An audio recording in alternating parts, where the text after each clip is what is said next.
हाँ जी, तो नमस्कार, वेलकम, स्वागतम। चलिए आज हम लोग देखेंगे बिहार इंटर परीक्षा 2025 के लिए जो भी हमने वीडियो देखा है, आपने वीडियो देखा है, हमने जो बनाया है, इसमें 2024 और 25 के लिए केवल इम्पोर्टेंट इतिहास गवाह ऑब्जेक्टिव हम बना रहे हैं। इतिहास गवाह जो काफ़ी रूप में देखेगा, यहाँ से प्रश्न जरूर रहेंगे, ठीक है ना। तो इस 2025 के महामैराथन के लिए हम लोग जानते हैं क्या होता है और थोड़ा सा हम मोटिवेशन की दुनिया में घूमते हैं। क्या है तो ध्यान दीजिएगा। कहता है खुद की हदें पार कर, खुद की हदें पार कर, सही समय पर वार कर, खुद की हदें पार कर, सही समय पर वार कर, कुछ चालों में हार सही पर अंत में जीत ही स्वीकार कर। ठीक है ना। खुद की हदें पार कर, सही समय पर वार कर, कुछ चालों में हार सही पर अंत में जीत की स्वीकार कर। ठीक है ना। तो मेरे शेर शेरनियों, माता पिता के दुलारों, मेरे सुकूनों, मेरे छोटे, मेरे भाई बंधु, आज चलते हैं इस ऑब्जेक्टिव की दुनिया में। ऑब्जेक्टिव जो है आपका नाम से ही पता चल रहा है, क्या है? ऑब्जेक्टिव तड़का इतिहास गवाह। इतिहास गवाह बैच जो है आपका, यह काफ़ी इम्पोर्टेंट रहने वाला है। इससे पहले आप ना ऐसा ऑब्जेक्टिव देखे होंगे और ना देखेंगे। कहता है यह बातचीत चैप्टर है, गद्य खंड का पहला चैप्टर है बातचीत, जो बाल कृष्ण भट्ट के द्वारा लिखा गया है। पहला प्रश्न कहता है बाल कृष्ण भट्ट किस काल के रचनाकार थे? ठीक है ना। बाल कृष्ण भट्ट आदि काल के थे कि भक्ति काल के थे कि रीति काल के थे कि आधुनिक काल के थे? तो आदि काल के नहीं थे, न भक्ति काल के थे, न रीति काल के। तो आपका ऑप्शन होगा डी, यानी ऑप्शन नंबर डी जो होगा आपका करेक्ट होगा, यानी आधुनिक काल के कवि थे। ठीक है ना। बाल कृष्ण भट्ट किस काल के कवि थे? तो आधुनिक काल के। समझे। चलिए अगला देखते हैं प्रश्न। अगला प्रश्न आपके लिए लजीज और लाजवाब दोनों होने वाला है। ठीक है। तो अगला प्रश्न क्या हो सकता है? तो अगला प्रश्न कहता है बातचीत शीर्षक के निबंध निबंधकार के हैं। बातचीत शीर्षक के निबंध और निबंध के निबंधकार के हैं। वह जयप्रकाश नारायण है कि मोहन राकेश हैं कि नामवर सिंह की बालकृष्ण भट्ट? तो जयप्रकाश नारायण या नहीं संपूर्ण क्रांति के लेखक हैं, मोहन राकेश भी नहीं है, नामवर सिंह भी नहीं है। समझे। आपका बालकृष्ण भट्ट है, इसीलिए ऑप्शन नंबर सी, इसका डी नंबर करेक्ट होगा। ठीक है ना। कौन सा करेक्ट होगा? D number. दूसरा प्रश्न कहता है बालकृष्ण भट्ट किस युग के रचनाकार थे? 3 नंबर प्रश्न, बालकृष्ण भट्ट किस युग के रचनाकार थे? भारतेंदु युग की प्रेमचंद्र युग की द्विवेदी युग की, इनमें से कोई नहीं। ठीक है ना। तो बालकृष्ण भट्ट 3 नंबर क्वेश्चन का, बालकृष्ण भट्ट जो थे ना प्रेमचंद्र युग के थे, ना द्विवेदी युग के थे, ना इनमें से कोई होगा। यह भारतेंदु युग के थे। भारतेंदु हरिश्चंद्र से इन्होंने बहुत ज़्यादा इंस्पिरेशन भी लिया, प्रेरणा भी लिया, इसीलिए इसका करेक्ट आंसर जो होगा आपका ए होगा।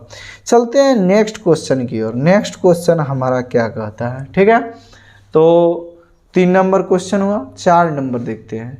4 नंबर प्रश्न कहता है शीर्षक बातचीत किसके द्वारा लिखी गई है? तो यह सब कोई जानता है, रामधारी सिंह दिनकर नहीं हो सकते, न जयप्रकाश नारायण हो सकते हैं। ठीक है ना। तो इसका करेक्ट आंसर बालकृष्ण भट्ट होगा। तो याद रहना चाहिए, इसका आंसर जो होगा आपका सी नंबर ऑप्शन होगा। ठीक है। अगला देखते हैं। अगला क्वेश्चन जो है आपका कौन सा है? 5 नंबर। 5 नंबर क्वेश्चन कहता है, क्या कहता है? बातचीत भाषा की कौन सी विधि है? बातचीत भाषा की कौन सी विधि है?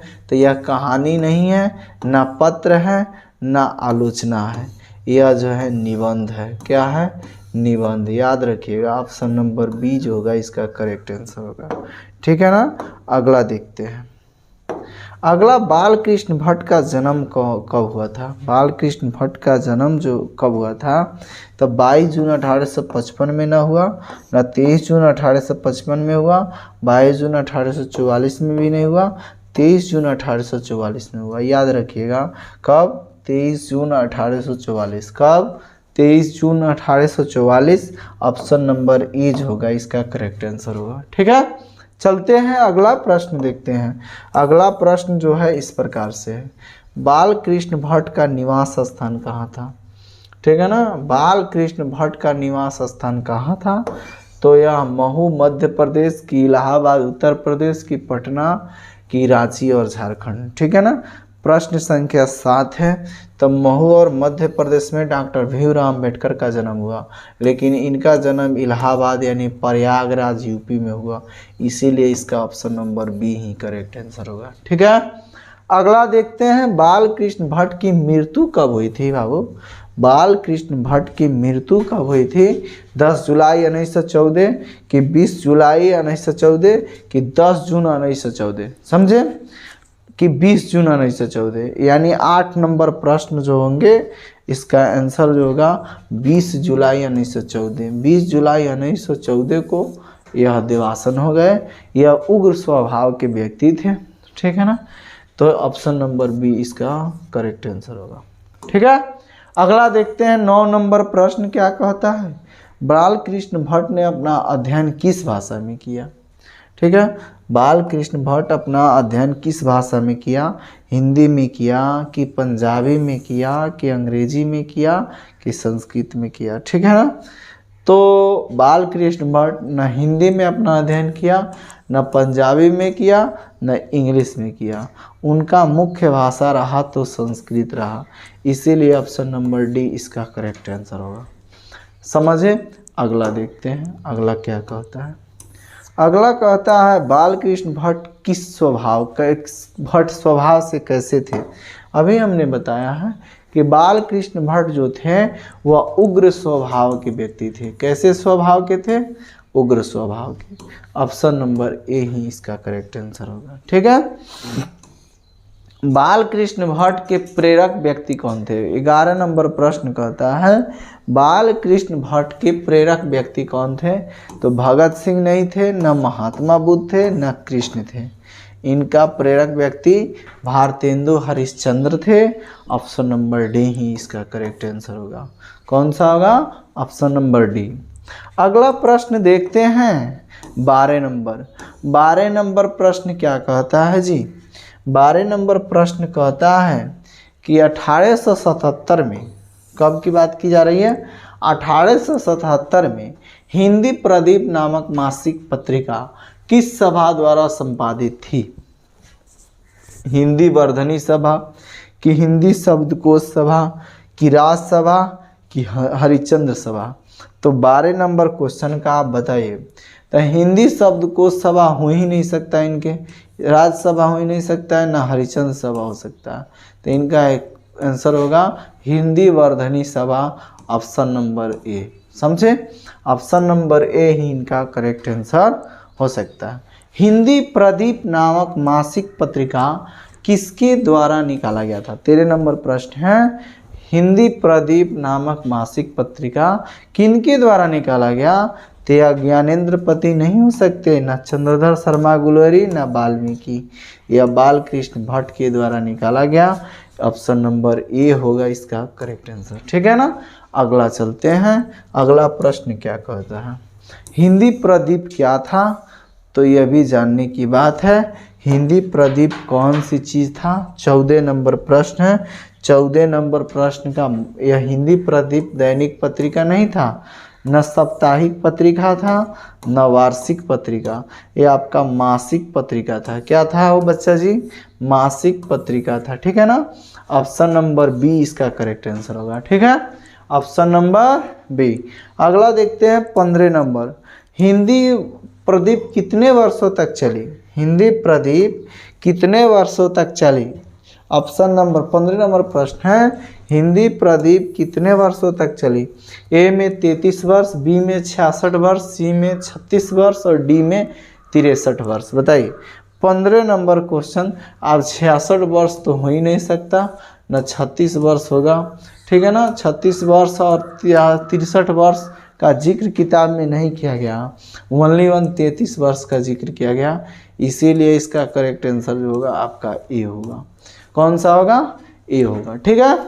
अगला देखते हैं 16 नंबर प्रश्न कहता है बालकृष्ण भट्ट को हिंदी शब्दकोश के संपादन के लिए किसने और कहाँ आमंत्रित किया। ठीक है ना, बालकृष्ण भट्ट को हिंदी शब्दकोश के संपादन के लिए किसने और कहाँ आमंत्रित किया। 16 नंबर प्रश्न।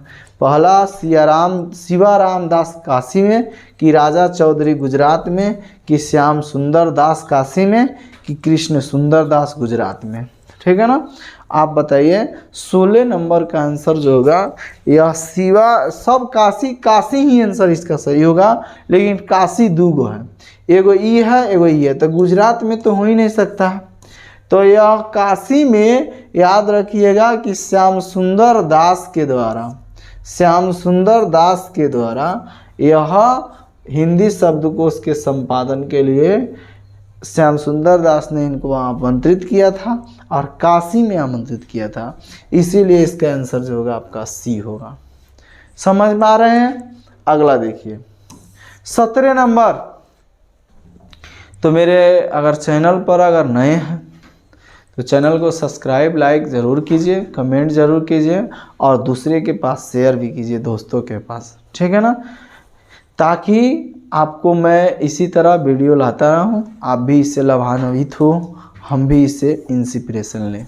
समझे। अगला प्रश्न है बालकृष्ण भट्ट हिंदी शब्दकोश से अलग क्यों हो गए। ठीक है ना, बालकृष्ण भट्ट हिंदी शब्दकोश से अलग क्यों हो गए। 17 नंबर। ए में अस्वस्थ होने के कारण, कि बी में अच्छे व्यवहार ना होने के कारण, कि मृत्यु होने के कारण, कि इनमें से कोई नहीं। तो 17 नंबर क्वेश्चन का देखिए, यह एक प्रकार से उग्र स्वभाव के आदमी थे। ठीक है ना, ये जल्दी गुस्सा जाते थे, जल्दी किसी बात पर भड़क जाते थे, तो अस्वस्थ के कारण हो ही नहीं सकता। समझे, अस्वस्थ तो ही हो ही नहीं सकता, तो आपका क्या हो सकता है, अस्वस्थ नहीं हो सकता, मृत्यु के कारण तो हो ही नहीं सकता, इनमें से कोई नहीं। यह जो होगा अच्छे व्यवहार ना होने के कारण यह अपने हिंदी शब्दकोश से अलग है, इसीलिए इसका आंसर होगा बी। अगला देखते हैं। ठीक है ना, प्रश्न कहता है अगला कि बालकृष्ण भट्ट किस युग के रचनाकार थे। प्रारंभिक युग, मध्य युग, भारतेंदु युग, आधुनिक युग।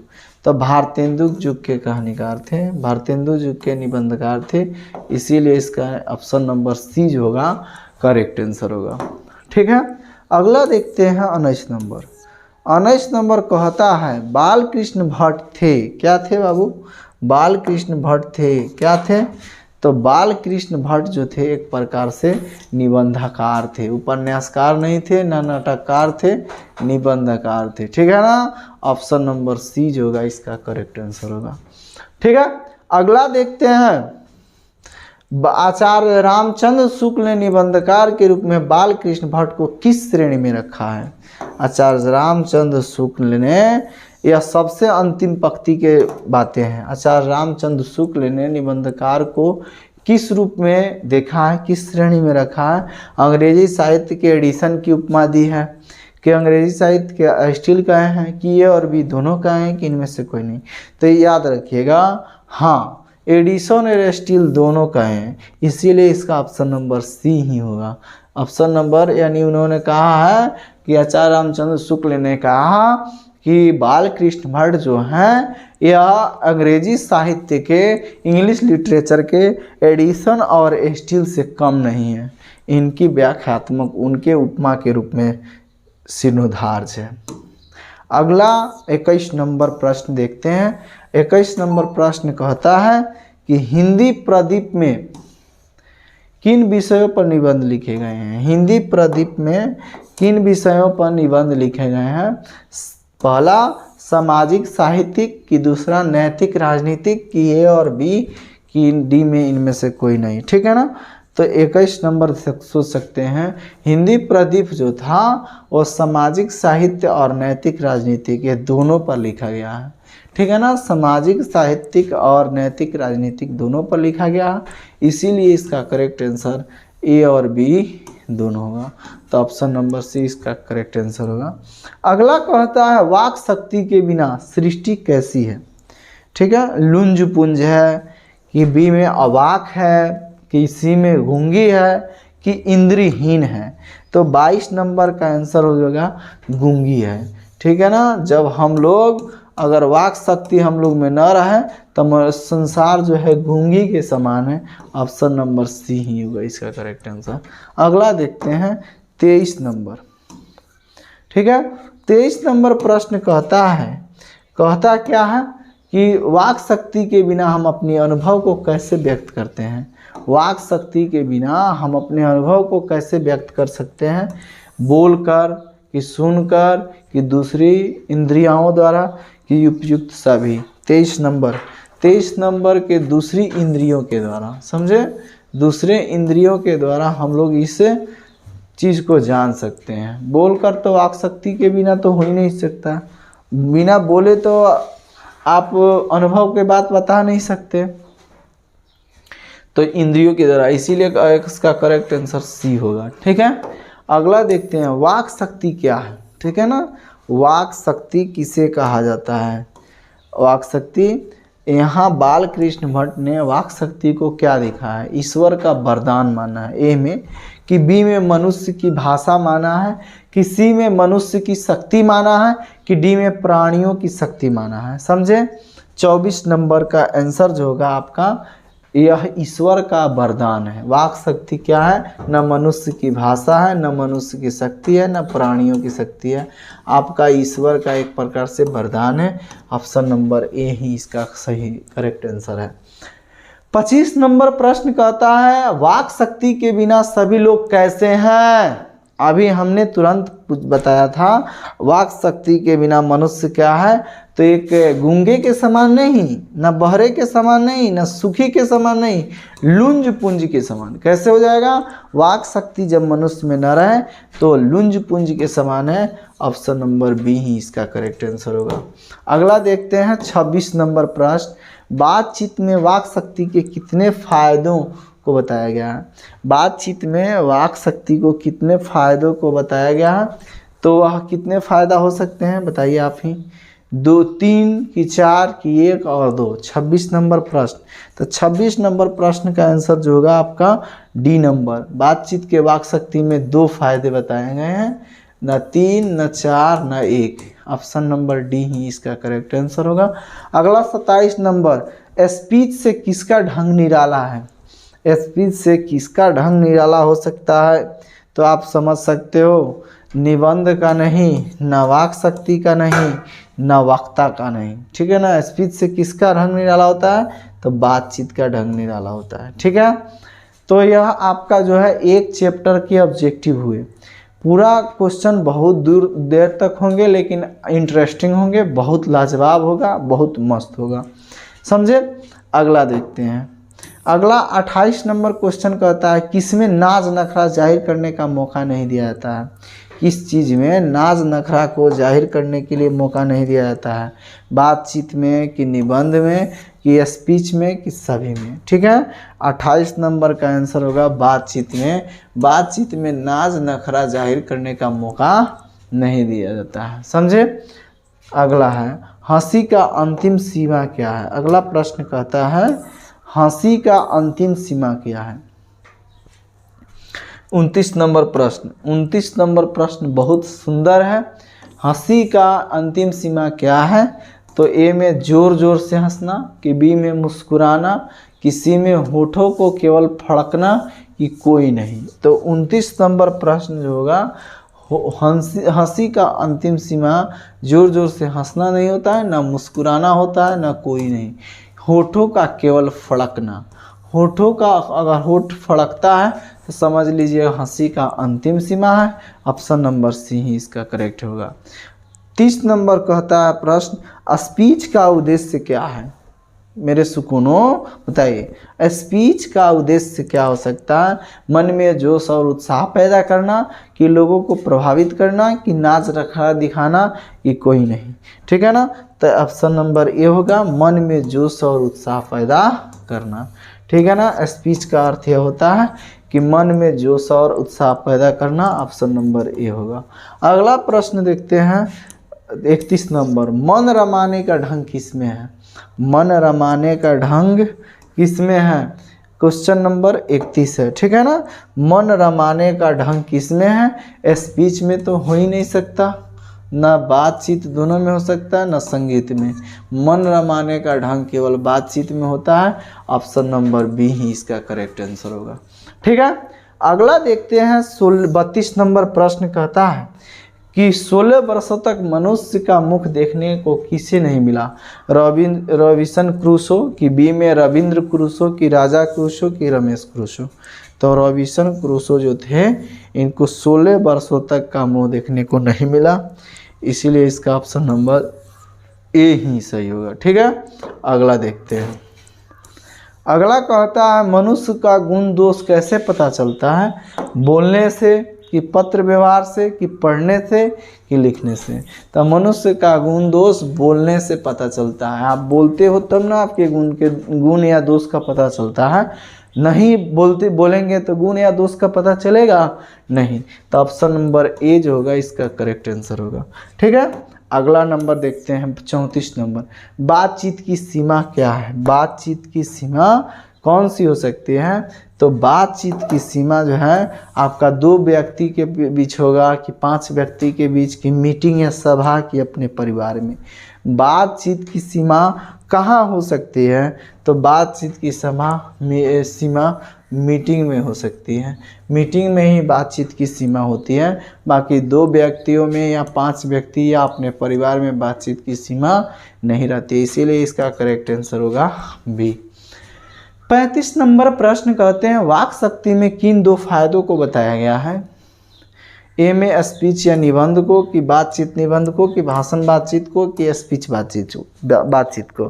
तो 35 नंबर प्रश्न जो होंगे इसका आंसर जो होगा स्पीच और बातचीत जो है, वाक शक्ति के 2 फायदे बताए गए हैं, स्पीच और बातचीत। याद रखिएगा स्पीच और बातचीत, इसीलिए इसका ऑप्शन नंबर डी ही करेक्ट आंसर होगा।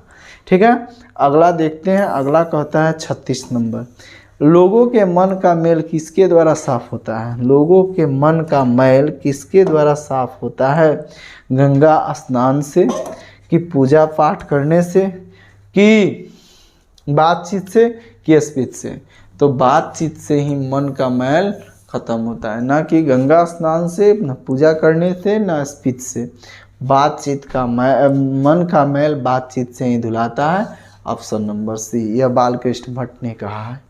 बोलने से ही मनुष्य की 37 नंबर प्रश्न कहता है बोलने से ही मनुष्य के रूप का साक्षात्कार होता है, यह किसने कहा? ए में रॉबिन्सन ने, कि बेन जॉनसन ने, कि बालकृष्ण भट्ट ने, कि रामधारी सिंह ने? ठीक है ना, बोलने से मनुष्य के रूप का साक्षात्कार होता है, यह किसने कहा? तो बेन जॉनसन ने। किसने कहा? बेन जॉनसन ने। ऑप्शन नंबर बी जो होगा इसका करेक्ट आंसर होगा। बेन जॉनसन ने कहा है कि मनुष्य के बोलने से ही मनुष्य के रूप का साक्षात्कार होता है, उनके अंदर के गुण अवगुण का पता चलता है। अगला 38 नंबर प्रश्न है। 38 नंबर प्रश्न जो होंगे यह सुंदर होंगे आपके लिए। असल बातचीत सिर्फ 2 व्यक्तियों के बीच हो सकती है, यह किसने कहा? एडिसन ने कहा, कि बेन जॉनसन ने, कि बालकृष्ण भट्ट, कि रॉबिन्सन क्रूसो? असल बातचीत 2 व्यक्तियों के बीच होती है, यह किसने कहा? तो 38 नंबर का आंसर जो होगा आपका बेन जॉनसन हो ही नहीं सकते, ना बालकृष्ण भट्ट, ना रॉबिन्सन क्रूसो। आपका आंसर होगा एडिसन के रूप में, यानी ऑप्शन नंबर ए होगा। ठीक है ना, किसके रूप में? एडिसन के रूप में। अगला है 39 नंबर, 39। बातचीत के प्रभाव को किन उदाहरण द्वारा समझाया गया है? बातचीत के प्रभाव को किन उदाहरण के द्वारा बताया गया है? गर्म और ठंडा, कि दूध और पानी, कि विद्युत गर्म दूध और ठंडा पानी? यह गर्म दूध और ठंडा पानी के रूप में समझाया गया। ये गर्म दूध के संपर्क में अगर ठंडा पानी रहता है तो गर्म दूध ठंडा हो जाएगा, लेकिन ठंडा पानी गर्म हो जाएगा। उसी तरह बातचीत होता है। ऑप्शन नंबर डी इसका करेक्ट आंसर होगा। अगला क्वेश्चन कहता है 3 लोगों के बीच की हुई बात कैसी होती है? 3 लोगों के बीच हुई बात कैसी होगी? तो ठीक है ना, अंगूठी की नग किसी जड़ी हुई, की संजीदगी, की फॉर्मेलिटी, की बीत कुल्फी? 3 लोगों की बात कैसी होती है बताइए? तो अंगूठे में नगीने सी जड़ के जैसा होती है। 40 नंबर क्वेश्चन का आंसर वही होगा।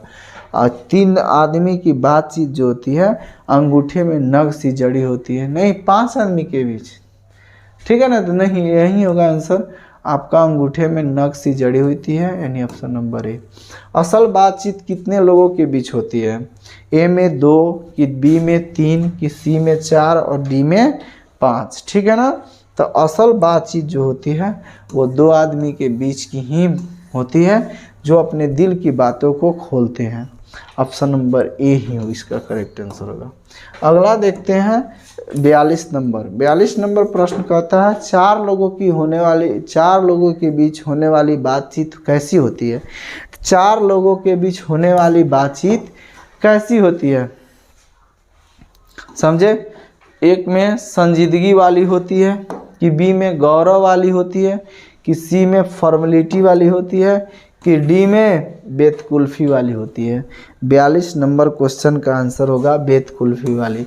4 आदमी के बीच की बातचीत जो होती है वो बेतकुल्फी वाली होती है। ऑप्शन नंबर डी ही इसका आंसर होगा। अगला प्रश्न चलते हैं 43 नंबर प्रश्न क्या कहता है? 43 नंबर प्रश्न 4 से अधिक लोगों की बातचीत क्या कहलाती है? 4 से अधिक लोगों की बातचीत क्या कहलाती है? फॉर्मेलिटी कहलाती है, कि संजीदगी कहलाती है, संजीदगी, कि त्रिकोण, कि राम रमौल, ठीक है ना। तो यह हम लोग पढ़े थे, फॉर्मेलिटी नहीं हो सकती है, संजीदगी नहीं हो सकती है। 3 आदमी जब 5 आदमी तो त्रिकोण के जैसा, 3 आदमी बात करेगा त्रिकोण के जैसा, लेकिन 4 आदमी से अधिक की बात को राम रमौल कहा जाता है। क्या कहा जाता है? राम रमौल, समझे? राम रमौल कहा जाता है।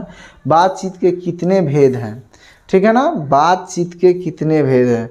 अगला प्रश्न कहता है 44 नंबर, बातचीत के कितने भेद हो सकते हैं? ए में 4 भेद, कि बी में 10 भेद, कि सी में 25 भेद, कि डी में अनेक। तो 44 नंबर आंसर हो जाएगा बातचीत के अनेक भेद हो सकते हैं। ऑप्शन नंबर डी, ठीक है ना, बातचीत के अनेक भेद हो सकते हैं। 45 नंबर प्रश्न कहा जाता है रस का समुद्र किनके बातों में उमड़ता है?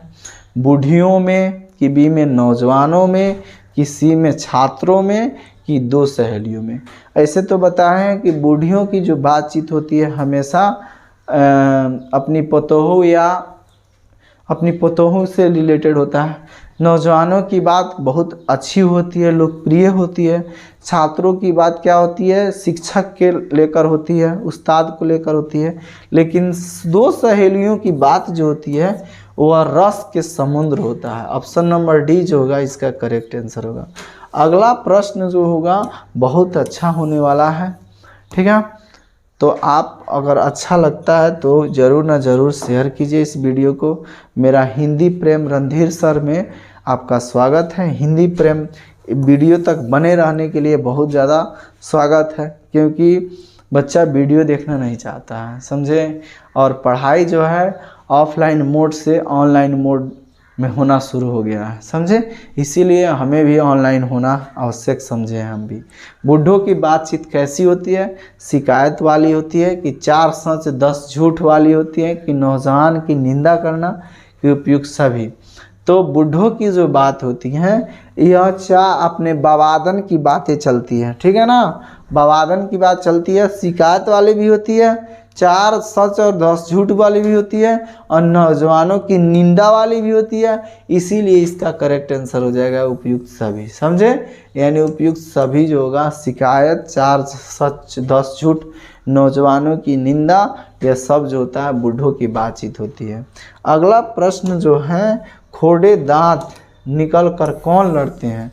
खोड़े दांत मैंने 2 गो दांत देखिए, बुढ़ौती में जो होता है ना 2 गो दांत निकलता है, ओकरे खोड़े दांत कहते हैं, समझे। तो खोड़े दांत कौन निकाल कर लड़ाई करता है? बुढ़िया लोग, के स्कूल के लड़के, कि गुरुजी, कि बूढ़े लोग। तो गुरुजी तो लड़ते ही नहीं हैं। क्या आप लोग का राय है गुरुजी लड़ते हैं? नहीं, गुरुजी आपका प्रेम का सागर है। हम चाहते हैं कि हर एक बच्चा प्रेम से पढ़ सके और प्रेम से पढ़कर अपने माता पिता के सपना को सच करे, ठीक है ना। इसीलिए कहते हैं मेहनत इतना करब कि इतिहास बनाई। मेहनत इतना कराब कि इतिहास बनाई, पापा की राजा और माई की रानी बनाई। समझे? बूढ़े लोग ही इसका करेक्ट आंसर हो जाएगा। बूढ़े लोग नहीं हो सकते हैं, बूढ़िया लोग, इसीलिए इसका करेक्ट आंसर ये होगा। अगला क्वेश्चन है 38 नंबर। बात करने का हुनर किन लोगों में है? तो बात करने का हुनर जो है वो भारत के लोगों में नहीं है, बल्कि गांवों के लोगों में नहीं है, ना अमेरिका के लोगों में। बात करने की हुनर जो है यूरोप के लोगों में है, इसीलिए इनके हुनर को आर्ट ऑफ कन्वर्सेशन कहते हैं। पूछेगा क्वेश्चन आपका, आर्ट ऑफ कन्वर्सेशन किसे कहते हैं? तो यूरोप के लोगों में बात करने के हुनर को आर्ट ऑफ कन्वर्सेशन कहते हैं। ऑप्शन नंबर ए होगा। देखिए, ये जो वीडियो बनाया जा रहा है, यह प्रश्न यहाँ से अलग हो ही नहीं सकता है, यह फुली गारंटी है। समझे? क्योंकि एक चैप्टर से इतना प्रश्न बटोरना बहुत बड़ी बात है। समझे? चलते हैं अगला। बातचीत की पूर्ण शोभा किस में है? स्पीच और लेख में है, कि काव्य कला प्रवीण और विद्वान मंडली में है, कि ए और बी दोनों में है, कि कोई नहीं है। अब हम लग रहे हैं नज़दीक हो चुके हैं। तो काव्य का बातचीत का पूर्ण शोभा जो है काव्य कला और प्रवीण विद्वान मंडली में है। इस बात को याद रखिएगा। हमने हर एक प्रश्न को छुआ है, हर एक प्रश्न को देखा है। ठीक है? आप भी इग्नोर मत करिए और पढ़ाई में तल्लीनता शालीनता निभाइए। सुहृदय गोष्ठी किसका नाम है? सुहृदय गोष्ठी किसे कहा जाता है? आर्ट ऑफ कन्वर्सेशन को, कि चतुराई से बात करने को, ठीक है ना, हृदय के सुख को, कि कान के सुख को, ठीक है ना, कहा जाता है। सुलभा पुरुषा राजन प्रिय बदवादिनम। वैसे व्यक्ति बहुत आसानी से मिलते हैं जो बहुत मीठे बोलते हैं, ठीक है ना। वैसे व्यक्ति कम मिलते हैं जो खराब बातों को सुनकर भी क्या करते हो, लोगों को सज्जनता निभाते हो, लोगों के खराब बातों को भी सुनकर अपने मन पर कंट्रोल कर लेते हो, क्रोध को अपने काबू में कर लेते हो, उन्हीं को सबसे अच्छा व्यक्ति माना जाता है। तो सुहृदय गोष्ठी किन्हें कहा जाता है? तो चतुराई से बात करने वाले को सुहृदय गोष्ठी कहा जाता है। ठीक है? ऑप्शन नंबर बी होगा। सुहृदय गोष्ठी की आधुनिक बातचीत में क्या कहते हैं?